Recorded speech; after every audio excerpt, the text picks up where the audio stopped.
Hey, Elam Grace, it's Marriage Monday. We've been looking at a series of videos on being flawed. In the first one, we saw that we are all flawed people. There are flaws in each of us, there are imperfections in each of us, and a lot of these flaws and imperfections you don't discover in your husband or your wife until after you've been married. We are all flawed people, and as a result of being flawed people, we have flawed expectations of one another. So our expectations may be too unrealistic or too superficial. We're flawed people with flawed expectations.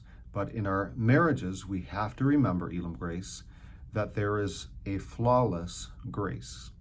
And that flawless grace belongs to one and only one, and his name is Jesus. He came and he served us to the full, and he served us to the end. And so he can serve in the smallest of ways and sacrifice in the highest of ways. And that being his grace, he gives his grace to us in marriage.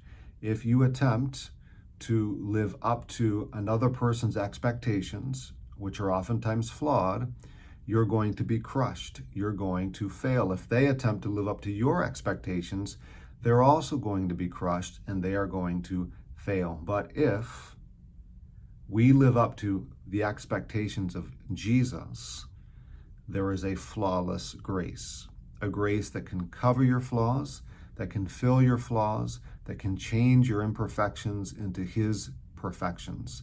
And so for flawed people with flawed expectations, there is a flawless grace. And this is good news. This is great news for us who are married, because we need that flawless grace for ourselves and for our spouse every single day.